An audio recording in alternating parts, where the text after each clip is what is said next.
Welcome to the AutoSys training video.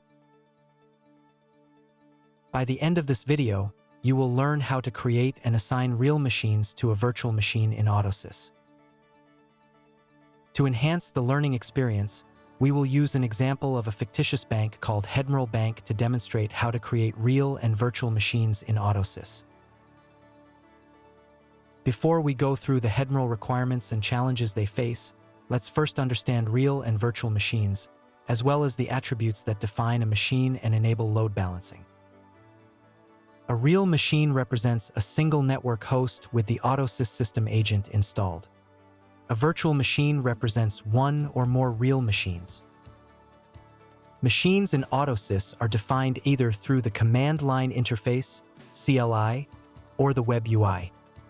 Let's understand machine attributes. The type attribute for a machine specifies the protocol required to communicate with the agent.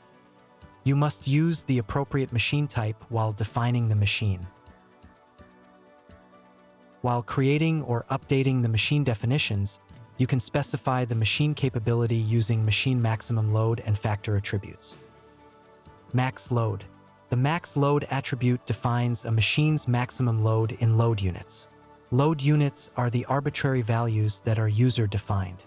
The max load indicates the machine's relative processing capacity. This attribute is valid in a real machine definition or component machines defined as virtual machines. Factor. The factor attribute determines the relative processing power of a machine.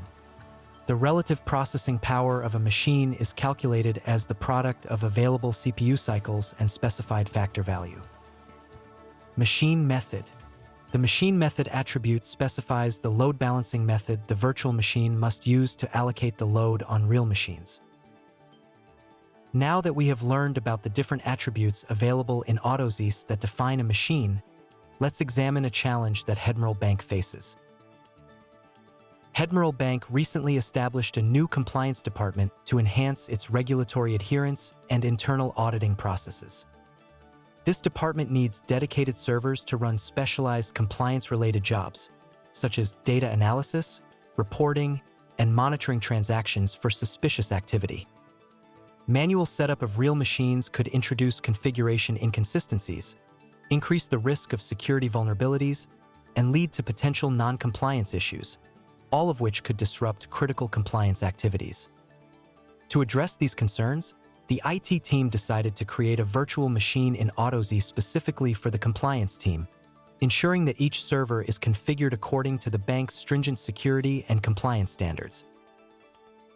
Let's enter our training environment to create two real machines and assign them to a virtual machine using AutoSys. For this demo, we assume that the environment settings for AutoSys are already in place. To create real machine and virtual machine using a GIL script, connect to the AutoSys server running on a Linux operating system and open a shell prompt. In the shell prompt, open a text file using a text editor like VI. Define the first real machine using the GIL attributes. Provide a unique name for the real machine definition. Specify the type of machine. Define how many load units are allowed on the machine, including the load factor. Specify a description for the agent. Provide the port that the agent uses to listen for traffic. Specify the DNS name of the machine. Specify the agent name. Specify that the machine uses AES 128-bit encryption. Provide the encryption key for securing communication between AutoSys workload automation and the agent. Specify the operating system type of the machine. Similarly, define the second real machine. Let's now define virtual machines, assigning the two real machines as its members. Provide a unique name for the virtual machine definition. Specify the type of machine. Provide the machine method that is used to achieve load balancing. Specify the first real machine as a component of the virtual machine. Define how many load units are allowed on the machine, including the load factor. Specify the second real machine as a component of the virtual machine. Define how many load units are allowed on the machine and factor. Now save the text file. Once you have defined the machine in a text file, you must create it on the scheduler. To do so, run the JIL command and provide the machine definition file name as an input and press Enter to create the machine. The JIL command returns the exit code as 0 if the machine creation is successful. Use the autorep command to verify the first real machine definition and check the status. The machine status of online indicates that the first real machine is ready for jobs.